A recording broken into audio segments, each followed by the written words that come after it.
a feeling with jokes healing.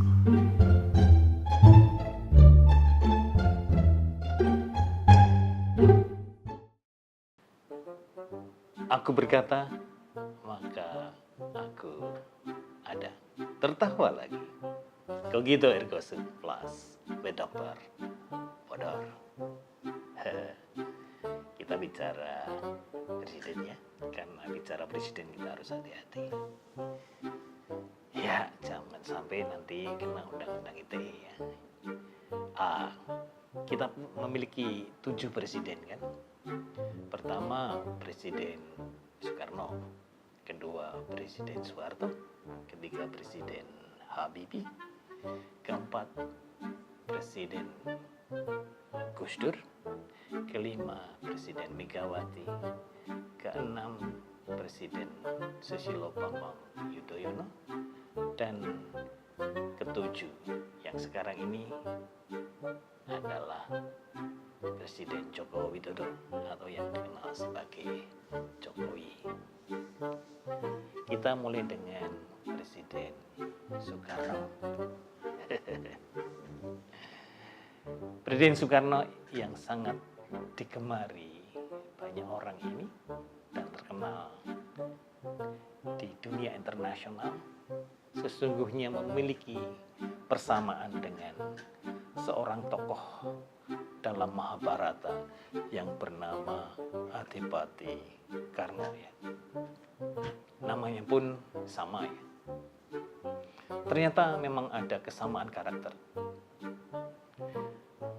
Adipati Karna itu berkorban demi kemenangan saudara-saudaranya Pandawa. Dia rela mati asal saudara-saudaranya Pandawa itu bisa menang dalam perang Baratayuda. Soekarno juga sama.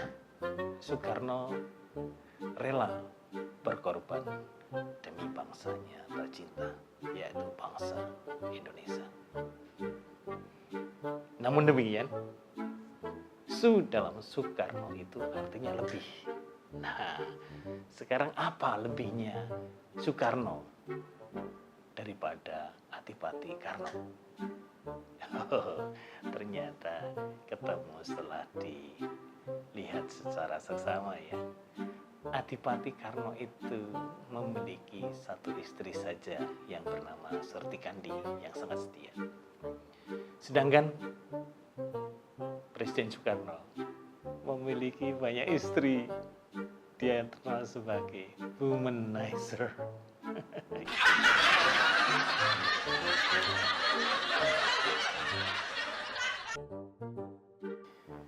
Siapa yang diperintah sehari tetapi melaksanakannya selama 32 tahun?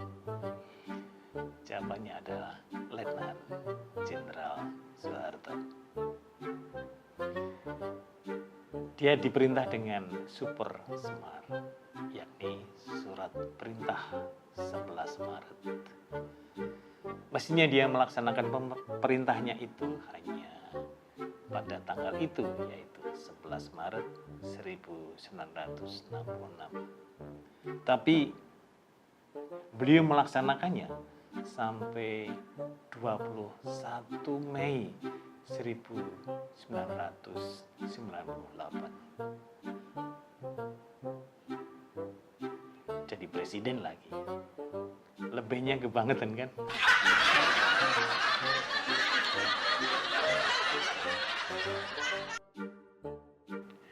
Presiden Habibie, masa pemerintahannya sangat singkat. Namun demikian, di masa pemerintahan transisi yang sangat singkat ini, Timor Timur atau Timor Leste hilang dari pangkuan Negara Kesatuan Republik Indonesia. Namun demikian, Ainun tidak pernah lepas dari Habibie. Habibie Ainun lalu dikenal sebagai pasutri, pasangan suami istri, panutan karena romantis dan patut diteladani. Sehingga Habibie tidak hanya sebagai ilmuwan kondang yang kemudian jadi bapak bangsa, tetapi juga sebagai bagian dari pasangan suami istri yang patut diteladani. Hebat kan Habibie?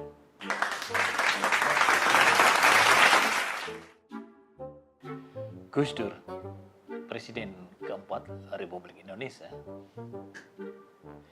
dianggap orang atau menganggap dirinya sendiri sebagai figur yang tidak bisa melihat. Tapi bukan Gus Dur kalau tidak bisa memanfaatkan kondisi ini dengan cerdas. Beliau suka pura-pura tertidur pada saat rapat. Dengan menambah sedikit dengkur halus, maka sempurnalah akting tidurnya. Karena telah melahap materi-materi rapat dengan baik, karena kecerdasannya, maka tidak heran beredar kabar bahwa Gus Dur bisa mendengar dengan baik meskipun beliau sedang tidur.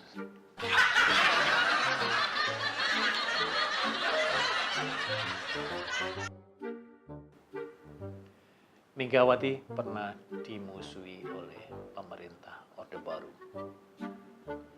Ada ketua tandingan Partai Demokrasi Indonesia yang di-backup mati-matian oleh pemerintah Orba, sehingga menimbulkan korban di pihak Megawati. Peristiwa itu dikenal sebagai peristiwa Kuda Tuli atau peristiwa kerusuhan 27 Juli, tepatnya pada tahun 1966. Namun demikian, karena diperlakukan tidak adil, justru nama Megawati semakin berkibar. Kini Megawati menjadi pejabat nomor 1 atau penguasa Partai Demokrasi Indonesia Perjuangan. Kini gilirannya beliau memperlakukan sedikit, apa dikatakan sedikitnya, memperlakukan sepi, ya, menganggap sepi kadernya sendiri yang bernama Ganjar Pranowo. Apakah ini termasuk menzolimi Ganjar Pranowo? Tunggu dulu.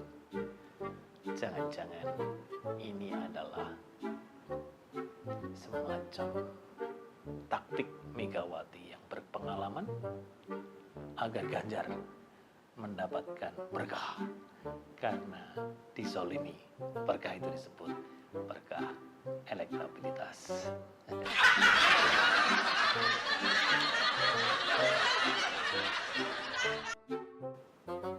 Mantan Presiden Susilo Bambang Yudhoyono atau disingkat sebagai SBY populernya, menyatakan baru-baru ini bahwa menjelang pemilu 2024, rakyat harus diingatkan bahwa yang dulu itu lebih bagus. Yang dulu itu lebih bagus. Yang dulu mungkin yang dimaksudkan adalah pada saat Ratu Sima di Kerajaan Kalingga berkuasa pada abad 7 Masehi.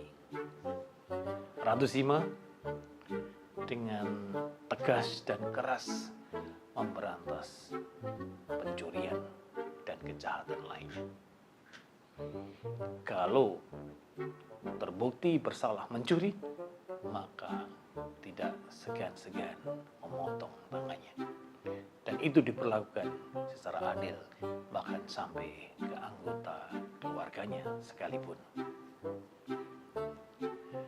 Partai Demokrat seperti layaknya Ratu Sima juga mengatakan dengan tegas dan keras seno terhadap korupsi, walaupun oknumnya pada saat itu hanya yang korupsi.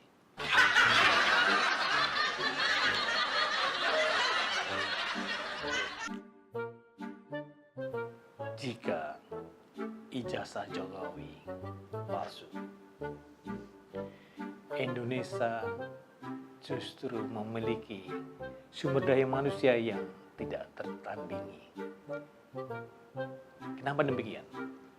Karena jika ijazah palsu saja bisa menjadi seorang presiden yang berprestasi, apalagi yang memiliki ijazah doktor, bergelar profesor lagi, pasti mereka itu pantas memimpin dunia, tidak hanya Indonesia, menghadapi serangan para alien dari planet lain.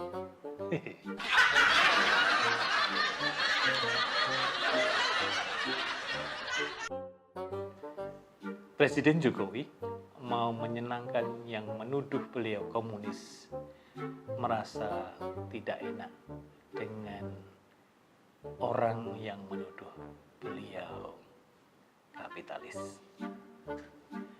Mau terima tuduhan sebagai boneka, tapi nanti yang menuduh dia diktator menjadi tidak senang.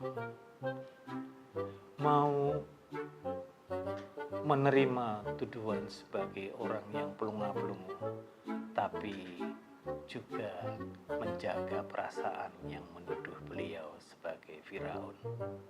Tidak enak memang jadi Presiden Jokowi. Lebih enak jadi pesinden daripada jadi presiden. Kenapa? Presiden bisa nembang apa saja.